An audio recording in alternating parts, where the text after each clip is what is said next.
Hello friends, welcome to ಅಂಗೈಯಲ್ಲಿ ಆರೋಗ್ಯ Kannada YouTube channel. ಇವತ್ತು ಮಂಗರ ಬಳ್ಳಿನ ತೊಗೊಂಡೋಗೋಕ್ಕೆ ಒಂದಿಬ್ಬರು ಬಂದಿದ್ದರು. ಅವ್ರು ಬಂದಾಗ ಹೇಳ್ತಾಯಿದ್ರು, ನಮ್ಮ ತೋಟದಲ್ಲಿ ಏನೇನು ಬೆಳೆದಿದ್ದೀರೋ ಅದೆಲ್ಲ ಒಂದೊಂದು ಗಿಡ ನಾನು ತೊಗೊಂಡೋಗ್ತೀನಿ.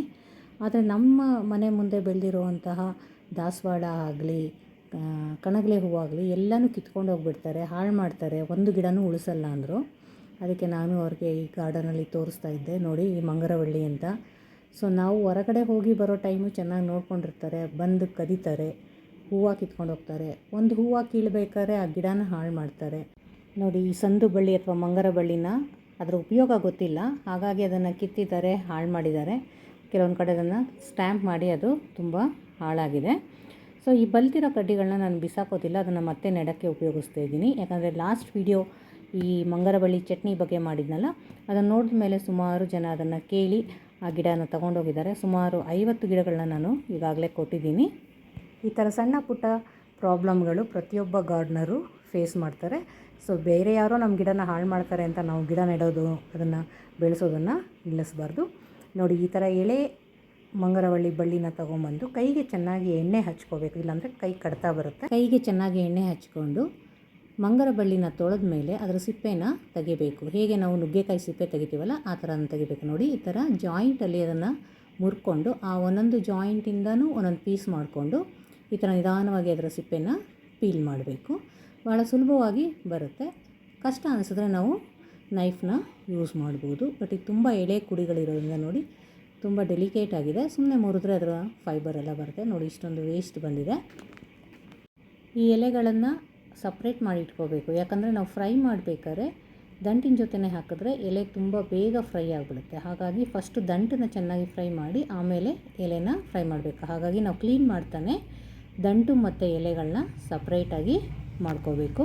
ಎಲೆಗಳು ಸ್ವಲ್ಪ ನೋಡೋದಕ್ಕೆ ತೊಂಡೆಬಳ್ಳಿ ಎಲೆ ಥರ ಕಾಣಿಸುತ್ತೆ. ಮತ್ತು ಇದರಲ್ಲೂ ಅಷ್ಟೇ, ನಾವು ತುಂಬ ಬಲ್ತಿರೋ ಎಲೆಗಳನ್ನ ತೊಗೋಬಾರ್ದು. ಮುಟ್ಟಿ ನೋಡಿದಾಗ ನಮಗೆ ಸಾಫ್ಟ್ ಆಗಿರುತ್ತಲ್ಲ, ಮತ್ತು ಆ ಬಳ್ಳಿಯ ತುದಿನಲ್ಲಿ ಬರುವಂತಹ ಕುಡಿಗಳನ್ನ ಮಾತ್ರ ತಗೋಬೇಕು. ಸಂದು ಬಳ್ಳಿ ಒಂದು ಅದ್ಭುತ ಔಷಧೀಯ ಸಸ್ಯ. ಇದು ಪೈಲ್ಸ್ಗೆ, ಕೆಮ್ಮು ನೆಗಡಿಗೆ, ಹಾಗೆಯೇ ಸ್ಕಿನ್ ರ್ಯಾಷಸ್ಗೆ ತುಂಬ ಹೆಲ್ಪ್ಫುಲ್ಲಾಗಿರುತ್ತೆ. ಇದು ಡಯಾಬಿಟಿಕ್ಗೆ ಕೂಡ ಒಳ್ಳೆಯ ಔಷಧಿ. ಹಾಗಾಗಿ ಈಗ ಮಾರ್ಕೆಟಲ್ಲಿ ಇದರ ಪೌಡರ್ ಮತ್ತು ಟ್ಯಾಬ್ಲೆಟ್ಸು ಸಿಗ್ತಾಯಿದೆ. ಅದಕ್ಕೆ ನೀವು ತುಂಬ ಕಾಸ್ಟ್ಲಿ ಪೇ ಮಾಡಿ ತಗೊಳ್ಳೋ ಬದಲು ಮನೆಯಲ್ಲೇ ಈ ಥರ ಒಂದೊಂದು ಗಿಡನ ಬೆಳೆಸಿ ನಮ್ಮ ಆಹಾರದಲ್ಲಿ ಈ ಥರ ಔಷಧೀಯ ಗಿಡಗಳನ್ನು ನಾವು ಸೇರಿಸ್ತಾ ಹೋಗೋದ್ರಿಂದ ಮುಂದೊಂದು ದಿನ ಔಷಧಿಯನ್ನೇ ಆಹಾರವಾಗಿ ತಿನ್ನುವಂಥ ಒಂದು ನೆಸೆಸಿಟಿ ನಮಗೆ ಬರೋದಿಲ್ಲ. ತುಂಬ ಕಡಿಮೆ ಇಂಗ್ರೀಡಿಯೆಂಟ್ಸಲ್ಲಿ ಒಂದು ಅದ್ಭುತವಾದ ಚಟ್ನಿನ ಮಾಡ್ಬೋದು. ಇಲ್ಲಿ ನಾನು 1 ಕಪ್ಪಷ್ಟು ಸಂದು ಬಳ್ಳಿ ತೊಗೊಂಡಿದ್ದೀನಿ, ಹಾಗೆಯೇ 1 ಕಪ್ಪಷ್ಟು ಅದರ ಎಲೆ ಸಿಕ್ಕಿದೆ. ಸೊ ಅದಕ್ಕೆ ಒಂದು ಸೇಮ್ ಅದೇ ಅಳತೆಯಲ್ಲಿ 1 ಕಪ್ ಆಗೋಷ್ಟು ಒಂದು ದೊಡ್ಡ ಈರುಳ್ಳಿ, 1 ಬೆಳ್ಳುಳ್ಳಿ, ಹಾಗೆ 6 ರಿಂದ 7 ಮೆಣಸಿನಕಾಯಿ, ಒಣ ಮೆಣಸಿನಕಾಯಿ ತೊಗೊಳ್ಳಿ. ಹಾಗೆ 1 ನಿಂಬೆ ಗಾತ್ರದ ಹುಣಸೆ ಹಣ್ಣನ್ನು ತೊಳೆದು ನೆನೆಕಿಟ್ಟಿದ್ದೀನಿ, ಮತ್ತು ರುಚಿಗೆ ತಕ್ಕಷ್ಟು ಉಪ್ಪು. ಇದನ್ನು ಫ್ರೈ ಮಾಡೋದಕ್ಕೆ ಸ್ವಲ್ಪ ಎಣ್ಣೆ. ಇಷ್ಟಿದ್ರೆ ನಾವು ಅದ್ಭುತವಾದ ಚಟ್ನಿ ಮಾಡ್ಬೋದು. ನೋಡಿ, ಒಂದು ಸಣ್ಣ ಫ್ರೈಯಿಂಗ್ ಪ್ಯಾನ್ ಇಟ್ಬಿಟ್ಟು ಅದಕ್ಕೆ ನಾನು 2 ಟೇಬಲ್ ಸ್ಪೂನಷ್ಟು ಕೊಕೊನಟ್ ಆಯಿಲ್ ಹಾಕಿದ್ದೀನಿ. ನೀವು ಯಾವುದು ಅಡುಗೆ ಎಣ್ಣೆ ಯೂಸ್ ಮಾಡ್ತೀರೋ ಅದನ್ನೇ ಹಾಕಿ. ಸೊ ಅದಕ್ಕೆ ಕ್ಲೀನ್ ಮಾಡಿಟ್ಟಿರೋ ಅಂತಹ ಸಂದು ಬಳ್ಳಿ ಪೀಸ್ಗಳನ್ನೆಲ್ಲ ಹಾಕಿ ಚೆನ್ನಾಗಿ ಫ್ರೈ ಮಾಡಬೇಕು. ಈಗ ಹೀರೆಕಾಯಿ ಎಲ್ಲ ನಾವು ಫ್ರೈ ಮಾಡಿದಾಗ ಅದೊಂದು ಸ್ವಲ್ಪ ಕಲರ್ ಚೇಂಜ್ ಆಗುತ್ತೆ ನೋಡಿ, ಆವಾಗ ಅದು ಬೆಂದಿದೆ ಅಂತ ಅರ್ಥ. ಸೊ ಈ ಸಂದು ಬಳ್ಳಿನೂ ಅಷ್ಟೇ ಚೆನ್ನಾಗಿ ಕಲರ್ ಚೇಂಜ್ ಆಗಿ ಲೈಟಾಗಿ ಅದೊಂದು ಸ್ವಲ್ಪ ಟ್ರಾನ್ಸ್ಪರೆಂಟ್ ಥರ ಅಪಿಯರ್ ಆಗೋವರೆಗೂ ನಾವು ಅದನ್ನು ಫ್ರೈ ಮಾಡಬೇಕು. ಮೀಡಿಯಮ್ ಅಥವಾ ಲೋ ಫ್ಲೇಮಲ್ಲೇ ಇದನ್ನು ಚೆನ್ನಾಗಿ ಫ್ರೈ ಮಾಡಬೇಕು. ಹುಣಸೆಹಣ್ಣು ಮಾತ್ರ ನಾವು ಯಾವಾಗಲೂ ಒಂದು ನಿಂಬೆಹಣ್ಣು ಗಾತ್ರದಲ್ಲಿ ಹಾಕಬೇಕು. ಯಾಕಂದರೆ ಇದು ಹುಣಸೆಹಣ್ಣು ಕಡಿಮೆ ಆದರೆ ಅಥವಾ ಸರಿಯಾಗಿ ಫ್ರೈ ಆಗಿಲ್ಲ ಅಂದರೆ ನಮಗೆ ಗಂಟ್ಲಲ್ಲೆಲ್ಲ ಇಚ್ಚಿಂಗ್ ಬರುತ್ತೆ. ಸೊ ಅದು ತುಂಬ ಇರಿಟೇಷನ್ ಆಗುತ್ತೆ. ನೋಡಿ ಚೆನ್ನಾಗಿ ಫ್ರೈ ಆದಮೇಲೆ ಈಗ ಆನಿಯನ್ ಹಾಕಿದ್ದೀನಿ, ಅದನ್ನು ಕೂಡ ಚೆನ್ನಾಗಿ ಫ್ರೈ ಮಾಡಬೇಕು. ಮೂಳೆ ಸವಿತಾ ಇದ್ದರೆ, ಹಾಗೆ ನೀ ಪೇಯ್ನ್ ಜಾಸ್ತಿ ಇದ್ದರೆ, ವಾಕ್ ಮಾಡೋಕ್ಕಾಗಲ್ಲ, ಮೆಟ್ಲುಗಳನ್ನ ಕ್ಲೈಂಬ್ ಮಾಡೋಕ್ಕೆ ಆಗಲ್ಲ, ತುಂಬ ಪೇಯ್ನ್ ಇದೆ ಅನ್ನೋರು ಸತತವಾಗಿ ಈ ನೇರಳೆ ಕುಡಿಯ ಚಟ್ನಿನ ಉಪಯೋಗಿಸಿದ್ರೆ ಅವರ ಬೋನ್ ಹೆಲ್ತು ಇಂಪ್ರೂವ್ ಆಗುತ್ತೆ. ಹಾಗೆ ಇದನ್ನು ಅನೇಕ ಮೂಳೆ ಸಮಸ್ಯೆಗಳಿಗೆ ಮತ್ತು ಮಕ್ಕಳಲ್ಲಿ ಕಾಣುವಂತಹ ಮೂಳೆಯ ನ್ಯೂನ್ಯತೆ ಅಥವಾ ಡಿಫಾರ್ಮೆಟ್ಸ್ ಅಂತ ಏನು ಕರಿತೀವಿ, ಸೊ ಅದಕ್ಕೆಲ್ಲ ಸಹ ಇದು ತುಂಬ ಹೆಲ್ಪ್ಫುಲ್ಲಾಗಿರುತ್ತೆ. ಸ್ವಲ್ಪ ಆನಿಯನ್ ಫ್ರೈ ಆದ ತಕ್ಷಣ ಇಲ್ಲಿ ನಾನು ಒಣ ಮೆಣಸಿನ್ಕಾಯಿನ ಆ್ಯಡ್ ಮಾಡಿ ಫ್ರೈ ಮಾಡ್ತಾಯಿದ್ದೀನಿ. ಇದನ್ನು ಹಿಂದಿಯಲ್ಲಿ ಹರ್ಜೋಡ್ ಅಂತ ಕರೀತಾರೆ, ಯಾಕಂದರೆ ಮೂಳೆ ಮುರಿತಕ್ಕೆ ಇದನ್ನು ಉಪಯೋಗಿಸ್ತಾರೆ.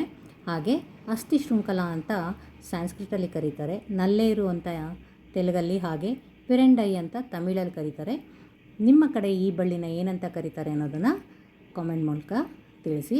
ನೋಡಿ, ಇವಾಗ ಚೆನ್ನಾಗಿ ಫ್ರೈ ಆದಮೇಲೆ 1 ಬೌಲಷ್ಟು ನೇರಳೆ ಕುಡಿ ಏನಿದೆ ಅದರ ಎಲೆಗಳನ್ನು ಹಾಕ್ಕೊಂಡು ಚೆನ್ನಾಗಿ ಫ್ರೈ ಮಾಡ್ತಾಯಿದ್ದೀನಿ. ಸೊ ಇದು ಚೆನ್ನಾಗಿ ಫ್ರೈ ಆದಮೇಲೆ, ಅಂದರೆ ಎಲೆಗಳು ಬೇಗ ಫ್ರೈ ಆಗಿಬಿಡುತ್ತೆ, ಅದನ್ನು ಆರಕ್ಕೆ ಬಿಟ್ಟು ಆಮೇಲೆ ಅದನ್ನು ಗ್ರೈಂಡ್ ಮಾಡಬೇಕು. ನೋಡಿ, ಎಲೆ ಎಲ್ಲ ಚೆನ್ನಾಗಿ ಫ್ರೈ ಆಗ್ತಾಯಿದೆ. ಸೊ ಈಗ ಆರಿದ ಮೇಲೆ ಅದನ್ನು ನಾನು ಒಂದು ಜಾರಿಗೆ ನೆನೆಸಿಟ್ಟಿದ್ದಂತಹ ಹುಣಸೆಹಣ್ಣು, ಜಾಸ್ತಿ ನೀರಲ್ಲ, ತೊಳೆದು ಸ್ವಲ್ಪ ನೀರಲ್ಲಿ ಅದನ್ನು ನೆನೆಸಿಡಬೇಕು. ಸೊ ಹಾಗೆ ಈಗ ಆರಿರುವಂತಹ ಎಲ್ಲ ಫ್ರೈ ಮಾಡಿರೋಂಥ ಇಂಗ್ರೀಡಿಯೆಂಟ್ಸು, ಹಾಗೆ ಅದಕ್ಕೆ ಉಪ್ಪನ್ನು ಸೇರಿಸ್ಬಿಟ್ಟು ನಾನು ಗ್ರೈಂಡ್ ಮಾಡ್ಕೊತೀನಿ. ಈ ರೀತಿಯ ಔಷಧೀಯ ಆರೋಗ್ಯಕರವಾದ ರೆಸಿಪಿಗಳು ಇಷ್ಟ ಆದರೆ ಚಾನಲ್ನ ಸಬ್ಸ್ಕ್ರೈಬ್ ಮಾಡಿ, ಹಾಗೆ ಲೈಕ್ನ ಕೊಡಿ. ಈಗ ಇದಕ್ಕೆ ಕ್ರಿಸ್ಟಲ್ ಸಾಲ್ಟ್ನ ಆ್ಯಡ್ ಮಾಡಿಬಿಟ್ಟು ಸ್ವಲ್ಪ ರಫ್ ಆಗಿ ಗ್ರೈಂಡ್ ಮಾಡಿಕೊಂಡ್ರೆ ರುಚಿಯಾದ ನಲ್ಲೇರು ಅಥವಾ ಮಂಗರವಳ್ಳಿ ಚಟ್ನಿ ರೆಡಿಯಾಗಿದೆ. Thanks for watching.